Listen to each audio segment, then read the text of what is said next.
Gadaa digital miidiyaadhaa akkuma jalqabatti isinitti muuyyaale. Kanaaf namoonni chaanaalii kanaaf maatiin taane maatii taasisan hin jenna. Walis maatii taane walaa jajjabeessuun Oromoo yeroo hedduu waa'ee tokkummaan hin sirbamas hin himamas hojii irratti garuu hiinu. Miireenaafas walitti hin qabna namoonni muraasni hunda jechuu hin dandeenyu. Namoonni tokko takka immoo of dagannee afaan Oromaatiin waa dubbachuu kana waa dhaadhessuu kanas hin baay'ifna. Mee faataa jaamnu eessa jirra? Nuti afaan saba biraa guddisaa jirra. Sabni nuti afaan sana guddisaa fi jiru ilaalcha akkamii nu qaba waan jedhus keessatti haatiin xallinu Oromoo. Ankan jechuu barbaada. Nuti hundi ilmaan dhala namaatii duun keenya nafu garuu eenyummaa keenya xiqqeessine eenyummaa rabbitu siif kenna waan ta'eef isa rabbi siif kenna kana kunuunsuu osoo qabdu xiqqeessuu hin qabdu. Egaa ajandaa kanaa miti ajandaa anis irraa saba barbaadesi guyyaadhaa wanni ani isinitti himuu barbaade tokko jiraate dhimma amaanaati. Durdurii tokkotu jira. Egaa durdurii sana isinitti himee waa'ee amaanaa maal akka amaanaa qabduu fi ergaa akkamii akka qabdu viidiyoo kanarraa nu hordoftan hanga xumuratti nu hordofaa isiniin jenna. Namoonni chaanaalii kana sabskiraayib godhan malee sabskiraayib godhaa iddoo bilbilaa santuuqaa gara ajandaa ki ergaa kootu isin dabarsaa. Bara durii jechuudha. Bara durii namoota lamatu ture. Namoonni lamaan kunis obboleeyyanii isiin takka dubara inni tokko dhiira. Egaa isiin dubara bultii ijaarrattee gosa biraatii heerumtee osoo gaa'ela raawwattee jireenya gaggeessaa jirtu. Inni dhiiraa kunis abbaa isaa dhaalee jireenya gaggeeffataa ture. Akkasuma immoo osoo jireenya isaanii gaggeeffataa turan bara durii keessa akkuma beektan namoonni aamoleedhaan malshas horiis bitatu, aamolee geessanii loon kee fudhatu, aamolee geessanii re'ee wantoota akka uffatas bitatanii galuu. Aamolee jechuun yeroo ammaa ashaabos giddas hin jedhama iddoo adda addaatti. Egaa gatii guddaa qaba aamoleen bara durii keessa. Egaa obboleessi ishii kun bakka ishiin gaa'ela raawwattee jirtu obboleetti kana bira aamolee baay'ee geessaa. Yeroo kanatti yeroo inni geessuuf aamolee kana jalaa dhoksuuf jetteeti yeroo inni guyyaa naa deebisa jedhee gaafatetti akka jalaa bade tokko himti. Egaa jalaan geessinee iddoo biratti dhoksitee gaatee aamoleen kan kee hin jiru jetteen akka carraa ta'e obboleettii ishee kunis gaa'ela raawwattee bultii ijaarrattee yeroo san keessatti ammoo daa'ima godhattee daa'ima kansaa kana ammoo ciibsitee jirti siriirra. Egaa iddoon kun iddoo ajaa'ibaati. Mee hordofaa. Daa'ima kana jalaa fudhatee ka'eeti obboleessi ishee kunis jaldeessa xiqqoo tokko laga bu'ee qabeeti. Isiin gabaa dhaqxetti jedhama. Jaldeessa sana harkaa miila ishii hidheeti bakka isii daa'imni ciisaa jirtu sana ciibse jedhama. Yeroo kana ammoo isiin galtee kaateeti wanni ta'amaa jiru maali jetteeti daa'imni kiyya akkamitti jaldeessatti jijjiirame tarii amaanaa obboleessa jala nyaadhe kanatu na miidhe waan jedhu namni durii waa ilaala waa xiinxalla waan ta'eef waan jedhu osoo ishii keessatti haasoftee iyyitee diqqoo turtee ilmaa fi intala waan ta'eef dhala waan ta'eef iyyitee yeroo jettutti ollaanitti bahe maal ta'e daa'ima nagaa ciibsee kun akkanatti jijjiirame uummannis baasa kun maali jedhaniiti baay'ee tokko gaddaniiti.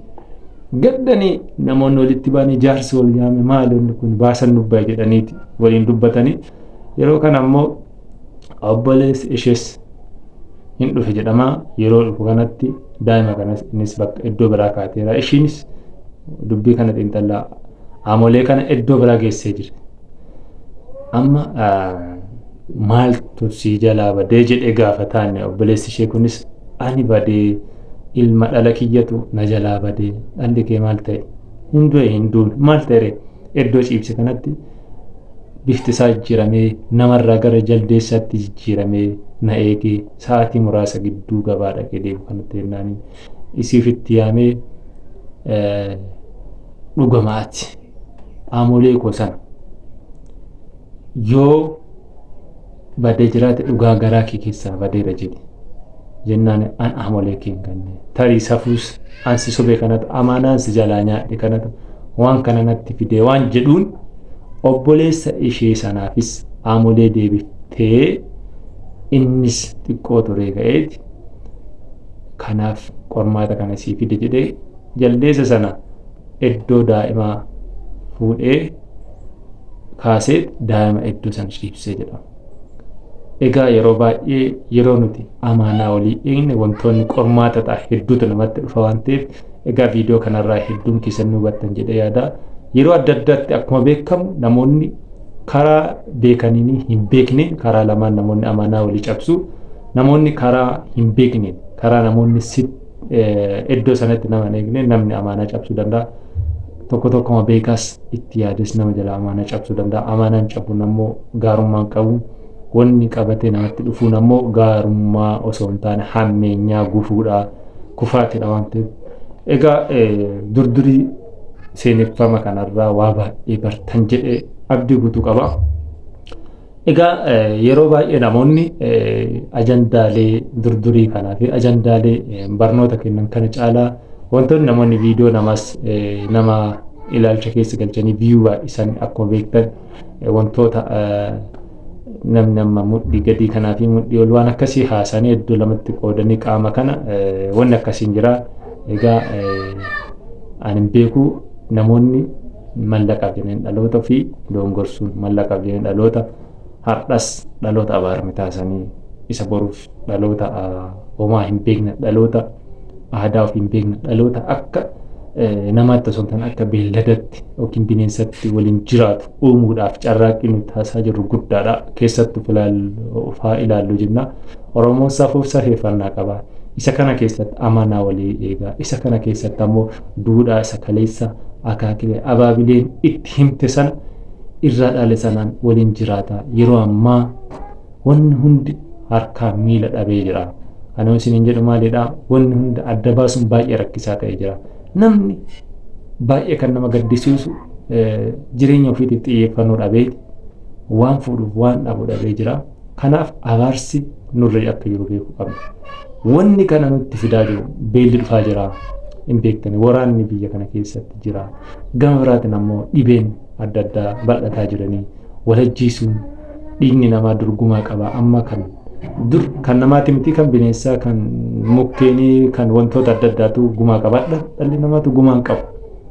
Egaa waraana addunyaa kanarratti bal'ataa jira. Maali ka'umsi waan kanaa jennee osoo qoranne ufalla ilaallu. Mee ani gaarummaa akkamii dabarsaa jira dhaloota kooti ilmaan kooti. Abbaa koo irraa waan dhaale waan gaarii kam ilmaan kooti dhaalaa jira waan jedhu ufaa xiinxallinu jechuun barbaada. Egaa hordoftootaa fi kabajamtoota keenya akkuma dhaamsa jalqaba irratti kaase ammoo waliif taanee waliif dhaabbanne walaa guddifnuun dhaamsa kun isa ijoo chaanaalii koo yookiin sagantaa koo irratti gadhiisuun barbaada. Namoonni chaanaalii kanaaf maatiin taane maatii taasisaniin jedha waan na hordoftaniin nu dhaggeeffattaniif horaa bulaa deebanaa baay'ee sin jaalladha.